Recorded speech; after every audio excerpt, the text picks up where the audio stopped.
Disclaimer: everything that is discussed, posted is strictly for educational and historical purposes only. It does not promote, nor condone illegal activities. Smith and Walton'S ch bad Billy 5XW-1XL ROM. Me and Skeet went to Alabama to see that killin' dog we'd heard so much about, a chest eater who'd leave him dead in the pit. Billy was in a keep pen the first time I saw him. He was shiny black, a horse head and evil eyes. His cutters were strong and thick, his hangers were as long as my little finger. If there was such a thing as a killer, I thought this might be it. We wanted him, but he sure was not for sale. The man said he was matched in a month and we should come back and take a look. Luck was on our side. A bad economy and a failing marriage made Billy available for a price. If he won his match, we'd take him home. This was Billy's fourth match. He won his first 3 and killed 2 of the dogs in the pit. Skeet could not get away, so I went to root Billy on. There weren't many of the 200 people there on his side. A lot of folks told me Billy was gonna meet his match that night. There was a slick-eared dog who'd make Billy stand the line. It must have been talk 'cause I could only get $125, giving 2-to-1 odds. Nobody likes a winner. The dogs hit like 250-pound rockets.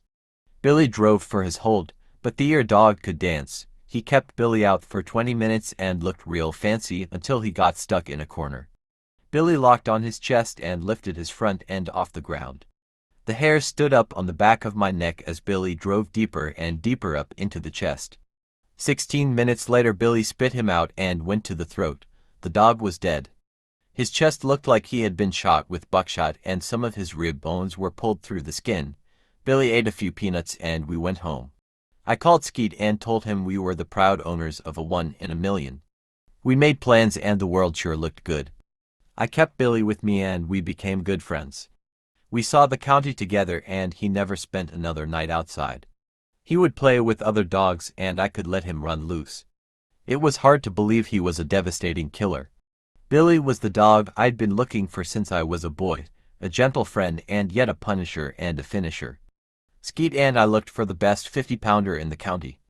We wanted to know if he was really the best. A grand champion came out of retirement to try us.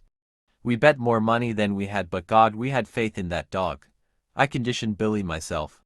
He developed a cough during the keep, but the vet said it was just kennel cough and not to worrying about it. I worried a bit about the cough and my ability to shape Billy against one of the best dogs and dogmen in the county. It was cold and raining in Texas. Billy and I drove there and Skeet met us there. It was sure lonely in that motel room. We asked a friend, who had been where we were long ago, to come help. He came and brought 5 or 6 friends. I counted over 50 on the other side. A Masonic brother was the ref. We simply asked for a fair fight. I still wonder if he thinks we got one. The pit floor was a piece of blue plastic. I threw a fit, but it was that or go home. So I stayed. It was a good fight. It was Billy's most important one. He got the grand champion's chest at about 10 minutes and crossed his eyes. I knew we'd win it, but as Billy drove in, he slipped on the plastic and the grand champion got away. He was a smart one. He and the plastic didn't let Billy get him again. For an hour, Billy slipped, tried and then crashed. For 30 minutes more the GRCH chewed on a down dog. Billy finally closed his eyes. Folks told me he was dying.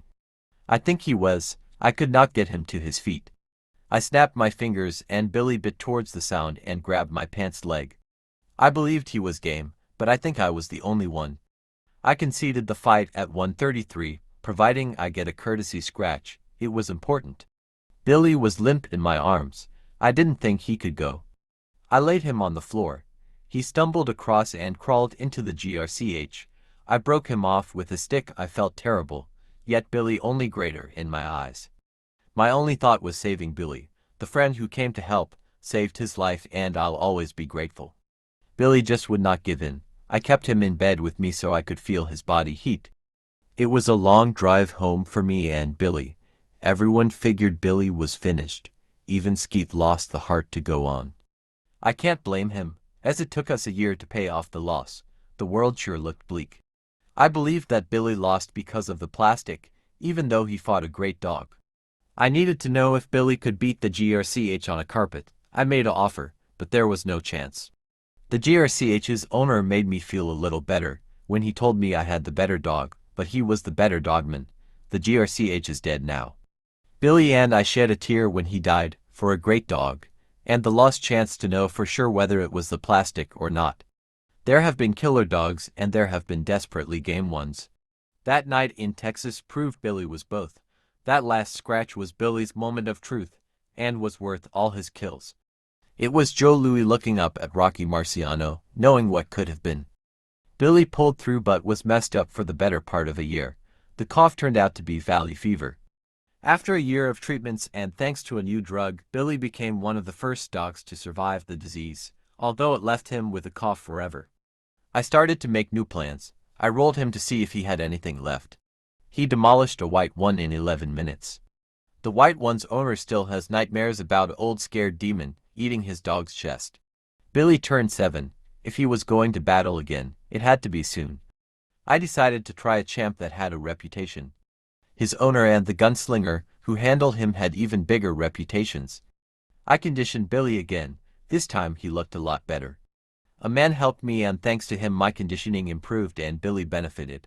I knew Billy would win. He felt good. As we walked into the pit he peed and threw dirt 20 feet.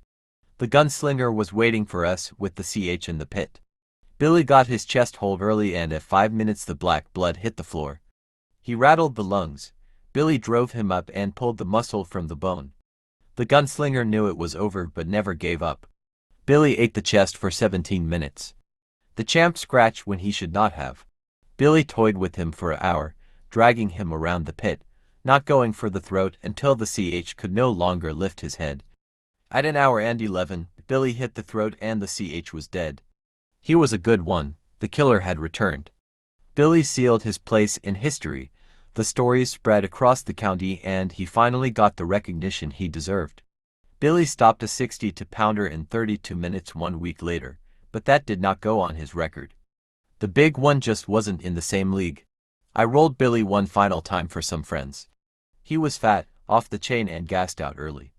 But he drove into the chest for a fleeting moment. After being thrashed around for 30 minutes, he stopped the other dog and scratched hard and true for the last time. Billy loves the chest and there are a lot of them. My hopes lie with his sons. Friends that have seen Billy got to tell me how glad that they got to see a real killer in action. People call from around the county to ask if he really pulled bones out. And if he could really bite that hard. Yes, and he could. Words will be written and stories will be told forever about the black chest killing dog. Many will be exaggerated with time, but the truth is enough. As I lay down each night and spend an hour or so before sleep, reflecting on the past and looking to the future, I don't see Billy driving into the chest or killing dogs in his jaws. I feel him in my arms on that cold Texas night at 1:33 and see him crawling, completing that impossible scratch. I feel proud and fortunate to have been with him for that one special moment. And the world sure looks good. V. Smith LS. Well, there you have it, folks. The story of Smith and Walton's CH Bad Billy 5XW-1XL ROM.